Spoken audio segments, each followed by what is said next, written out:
Hello and welcome to the HoverCam Centerstage Generation 3 training video. My name is Lloyd Wafer. I'm the education consultant here at HoverCam, and I'll be guiding you through the features and functions of your new Centerstage model. So right out of the gate, I'd just like to announce that we're excited about a lot of the improved functionality and really cool, powerful features that we've added with this new generation model. All of those will be covered in detail as we move through the features and functions. As you get started using your unit, we're going to continue to recommend that as you seek to download new applications onto your device, that you use the Aptoide app to search and find those applications. Aptoide should come pre-installed on your Centerstage model, but if for whatever reason it's not loaded onto your model, you can simply open up the browser, search for Aptoide, and download it directly from the browser. When you're navigating through applications, we do have a few recommendations for starter apps right out of the gate. So we'd like to recommend new units download, of course, the Aptoide app for finding new applications, but beyond that, we recommend downloading Adobe Acrobat so that you can upload and pull PDF files, having a reader for those PDF files that you may pull from flash drives or your computer. And then we'll also recommend PowerPoint, Microsoft PowerPoint and Microsoft Word, or the full Microsoft Office suite, depending on which files you may regularly use in your instruction, so that you have a reader loaded and ready to open and access those files. So now we'll take a look at one of the major changes that we made between generations here, which is your navigation tool. In previous generations, we had a swipe up menu, which allowed you to access tools and features. Now we have a side swipe menu, which can be accessed by swiping inward from the side of the screen, either on the right side of the screen or from the left side of the screen. Your side swipe menu can be collapsed by swiping back outwards towards the bezel to collapse and minimize that side swipe menu. Now, since the side swipe menu is accessed by gesturing and swiping inward, we also added an additional button, mechanical button, at the bottom of your console here. Now, to the farthest right is your gesture control button. By toggling your gesture controls on and off, you'll essentially turn off access to this side swipe menu. So when my gesture controls are turned off, I cannot swipe to pull out that side swipe menu. Now this is very useful for when you're navigating inside applications or websites that might generate content on the sides of your screen that you need to interact with. So that you don't accidentally pull out your side swipe menu, you can simply tap your gesture controls to turn them off, and then you'll be able to interact with content that's on that side of the screen. When you're ready to navigate through that application or pull up your home screen, simply tap that gesture control button to turn your gesture controls on, and then you'll once again be able to access your side swipe menu. So now let's take a look at all of the different tools and features that can be accessed through your side swipe menu. We'll start at the top and work our way down. At the top here, you'll notice your source selection icon. This, when tapped, will access all of the available source selection ports. So as you're connecting external devices, such as a computer or a tablet, whichever port you're accessing and connecting to, you can simply tap the source selector icon and the corresponding port source. Underneath your source selector icon is your back arrow icon, indicated with the arrow pointing inward. This will allow you to navigate back to any previous page that's been displayed. This is a very useful tool, especially when you're navigating within applications. If you notice you get stuck within the menu navigation of an app, you can always pull out your side swipe menu and press that back button to navigate back. So for example, if I pull up my apps page and I want to restore, I can press back and it will revert me back to my previous page. This is a button you'll be using frequently and often and can be accessed very easily in that side swipe menu. Underneath the back arrow is your home button. We say here at HoverCam, when in doubt, hit that home button, because if you're navigating through a program or an application and you can't quite figure out how to revert to a specific page, at any point, if you're stuck, you can tap that home button and it will take you back to this home screen that you see here. From the home screen, you can access other tools and features, so it's a great route when in doubt. Underneath your home button are our side swipe tools. Now when tapped, this will expand and open up a sub-menu of options and tools. So we'll explore these going from right to left. First up in your tools bar is your overlay annotation tool. Now this is one of the newest, most exciting features of the Gen 3 model because it will allow you to make and mark annotations on top of other programs, applications, websites, and even live video. So simply tap that overlay annotation tool to begin overlay annotations. You'll notice the annotation toolbar will generate at the bottom, and right away you can begin marking and making annotations anywhere on the plane of view. So to further understand the desktop annotation marker, we'll take a quick tour through the features and tools that pop up on that annotation toolbar. We'll go from left to right. So at the farthest left, the picture with a paper and a pencil is going to be your main pencil tool icon controls.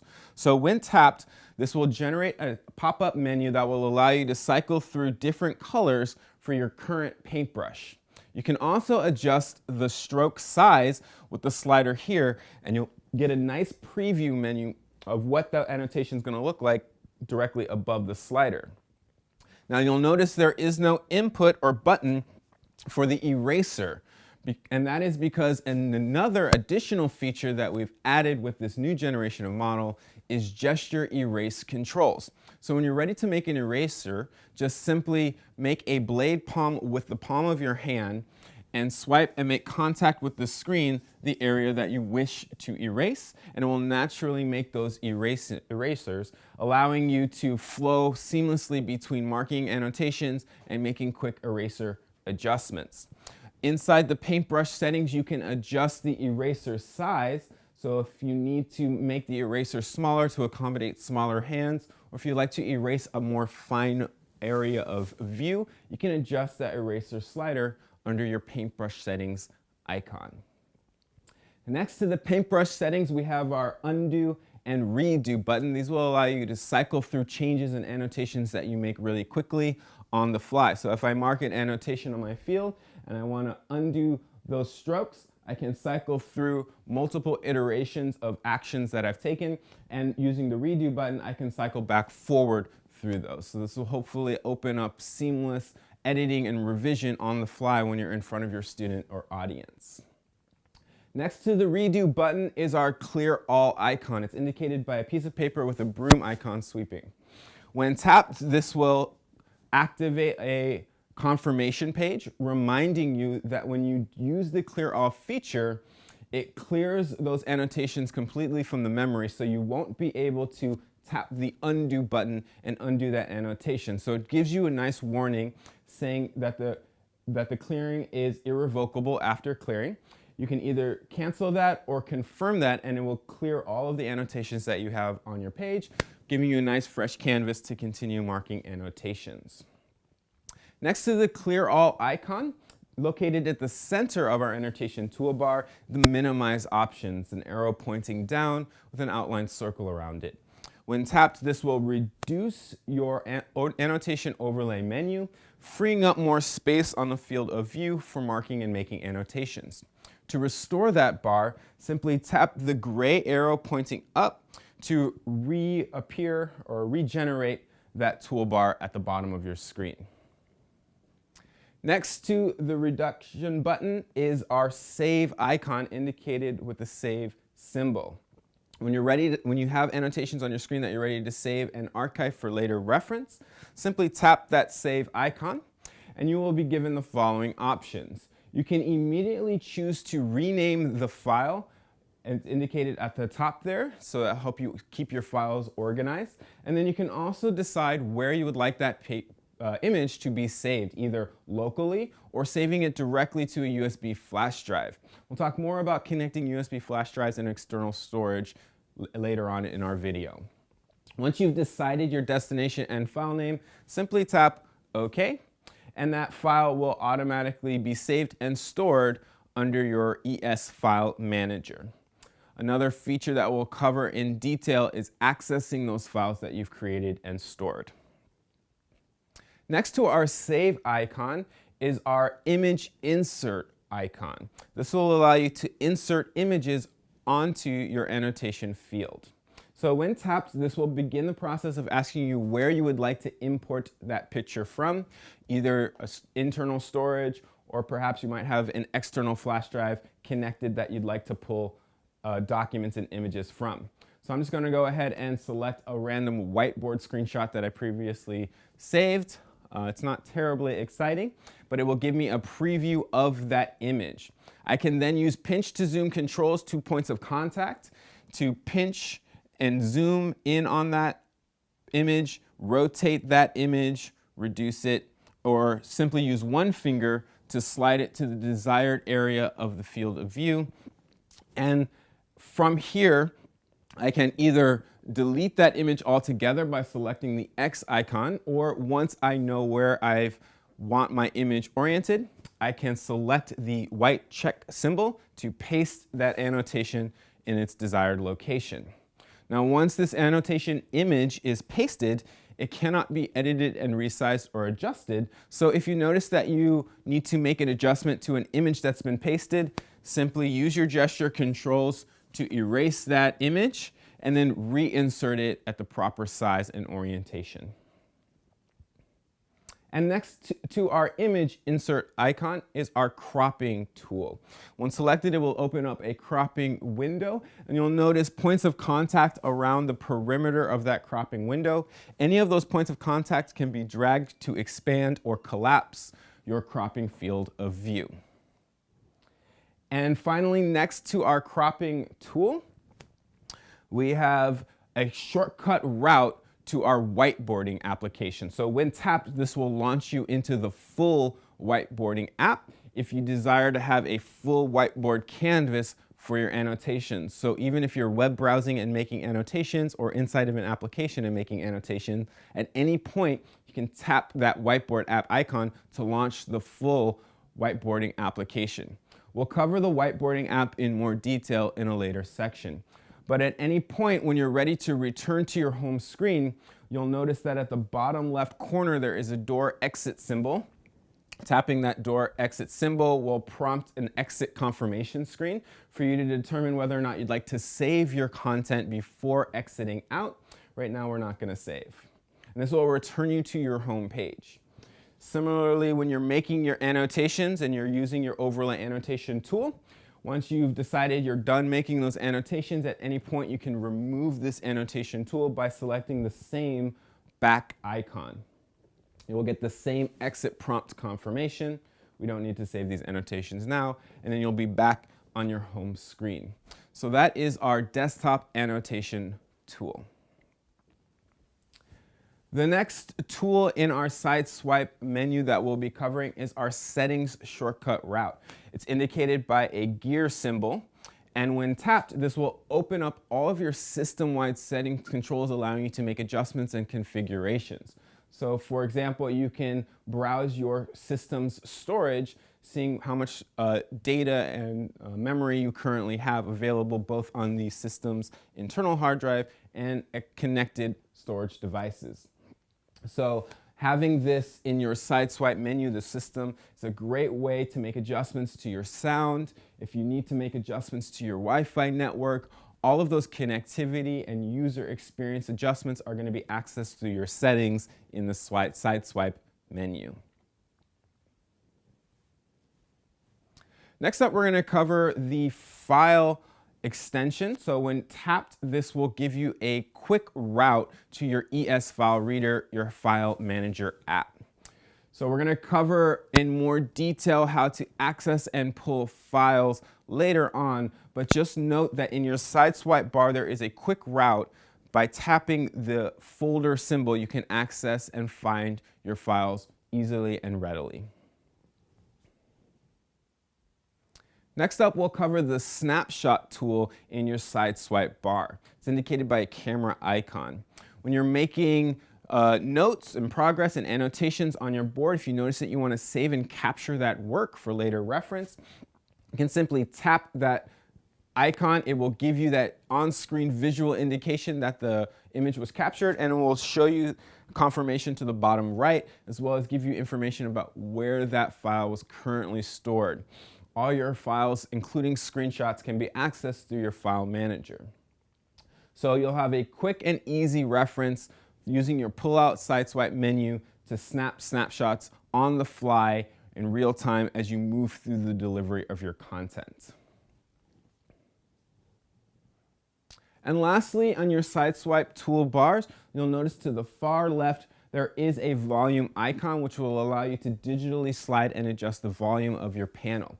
The volume of your panel, of course, can also be adjusted using the mechanical buttons featured at the bottom right of your panel. And the last icon you'll see on your side swipe menu is your freeze icon, indicated with this ice crystal. This is useful for when you have external devices displaying onto your panel, such as a laptop or tablet. You can tap this icon and it will freeze or pause that image still. That way you can navigate on that device, changing and queuing up your next content. And when you're ready for your audience to see that next content, you can tap to unfreeze that. So we'll cover this in more detail and show it to you in real time when we cover connecting external devices to your panel. So that's a quick overview of all the tools and functions that you'll be using most frequently in your side swipe menu.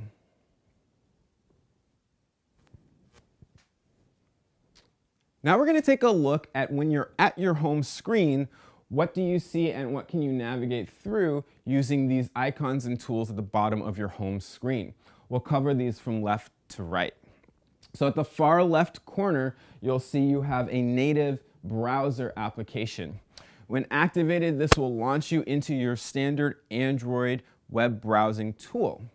So most of your controls and navigation are going to happen along the top here. Things like bookmarking a page by tapping that star icon and selecting where you'd like to have that page saved, or pulling up previously bookmarked pages. You can also open additional tabs by tapping that plus tab icon there, or close and exit out of open tabs.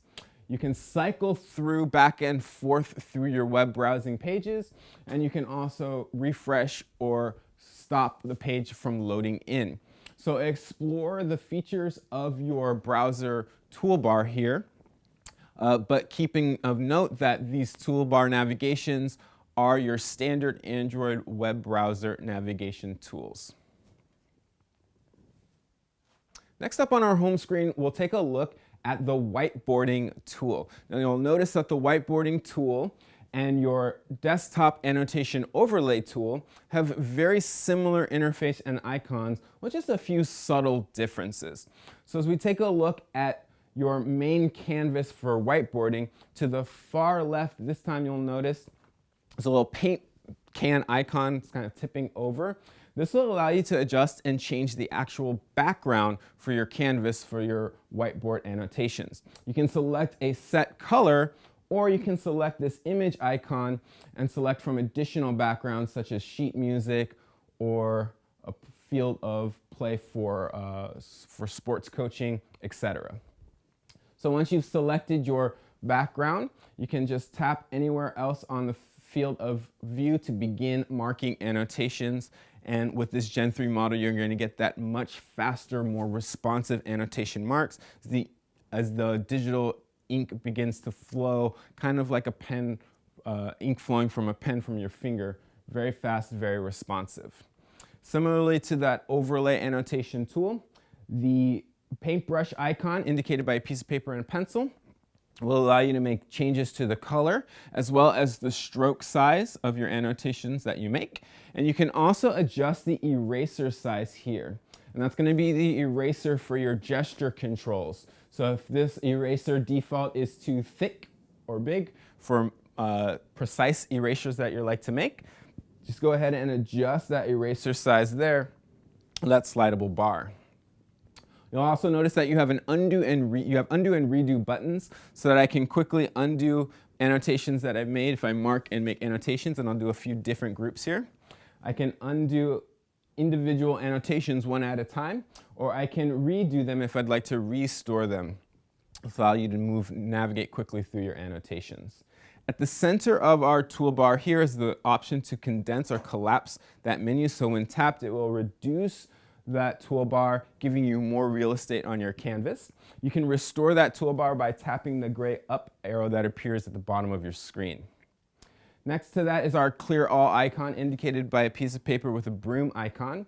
When tapped, this will allow you to clear all of your annotations all at once, but you will be prompted with this clear confirmation screen. Since clearing all of the annotations all at once is irreversible, you will have to confirm. It will say irrevocable after cleaning. And that simply means that now that I've made that eraser, I cannot now go back and undo that eraser. So make sure that you have either saved annotations before clearing them all, or that you know that you do not need those annotations before using the clear all. Otherwise, use the gesture erase if you just need to erase individual parts of the screen. And next to the erase all icon is our save icon.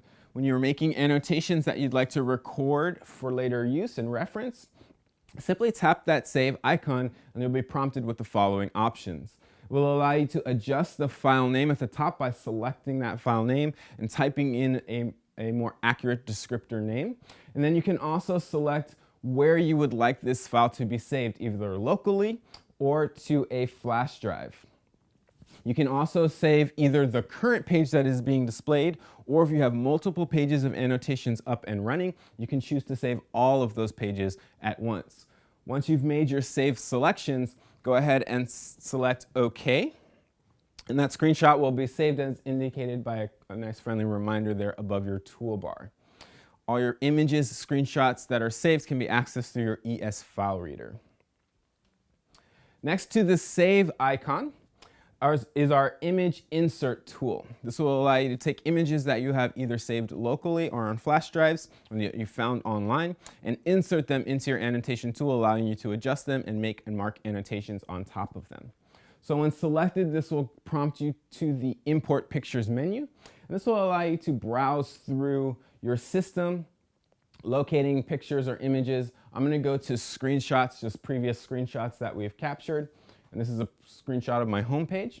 Once that image preview is generated, you can use pinch to zoom controls, either 2 points of contact, to pinch to zoom in or zoom out of an image. You can also rotate that image using those pinch to zoom controls. And a single finger can be used to position that image where you would like it on the screen. If you would like to delete that image for whatever reason, simply select the X out icon. Or if you're ready to paste that image in its desired location, simply select the white check icon to paste that image there on the screen. Now, once that image is pasted, it cannot be readjusted, resized, or rearranged at that point. So if I notice I need to make an adjustment to an image that I've already pasted, I simply need to use my gesture eraser controls to erase that image and then use the same procedure to reinsert it, the proper arrangement and alignment. Next to our image insert options is our cropping tool. When tapped, this will give you a cropping field of view, and you'll notice that there are points of contact along the perimeter of that cropping field. I can make contact with any of those points and either expand or collapse the cropping field of view.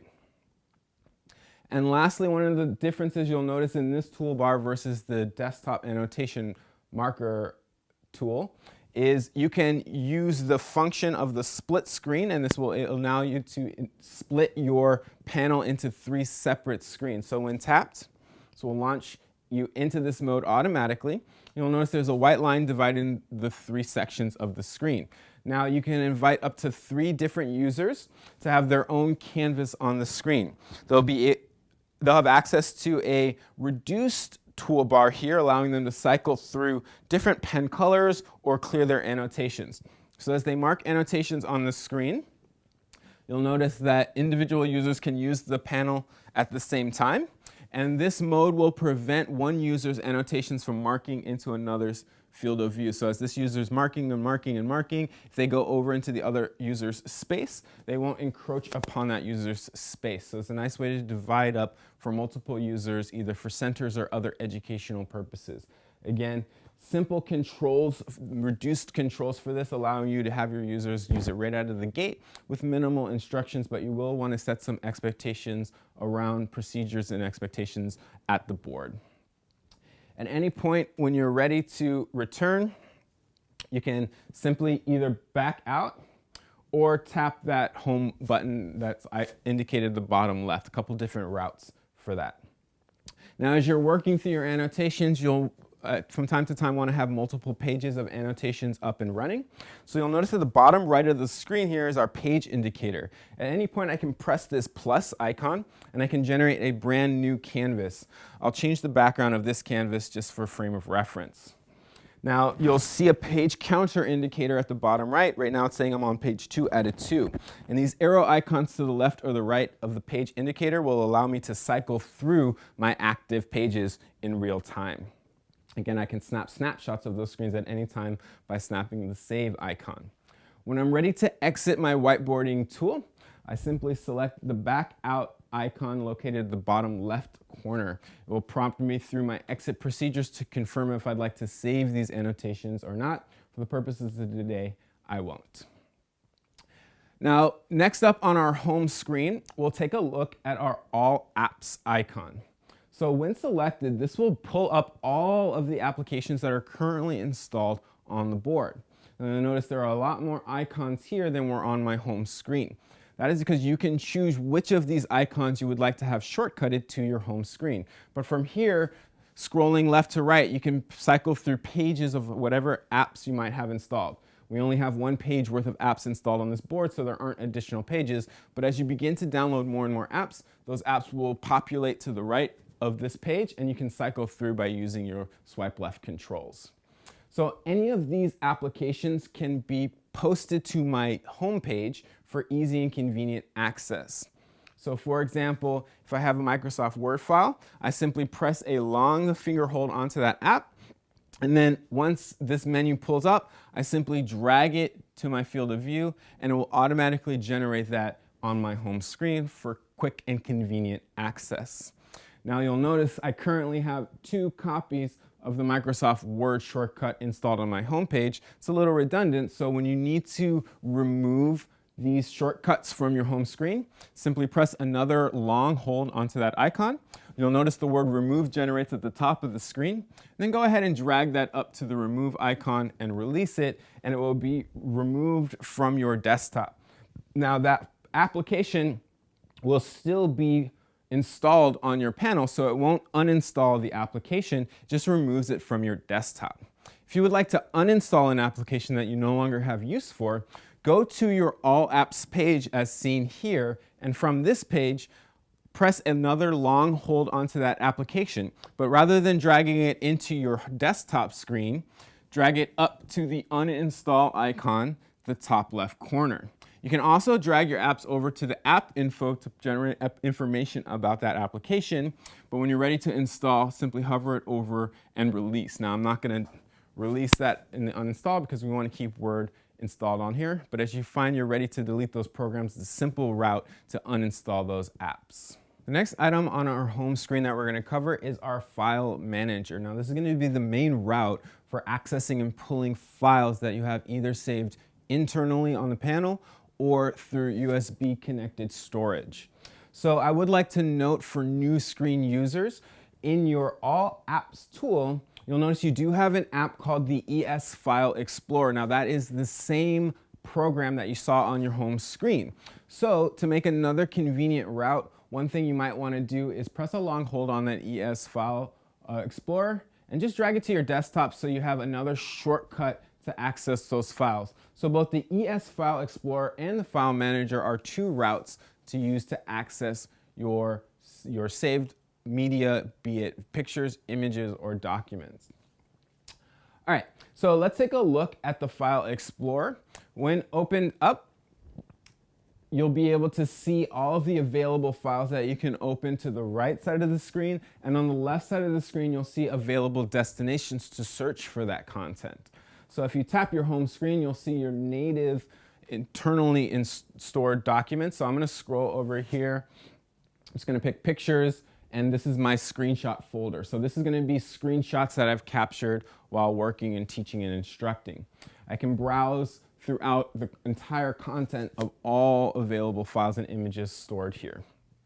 Now, when you're connecting external devices such as a USB flash drive, currently have a USB flash drive connected to the front of my panel here in the media USB port. So I want to point out and make that distinction that the files are going to be pulled from the media USB port, because you notice that there are multiple USB ports both on the front and the back.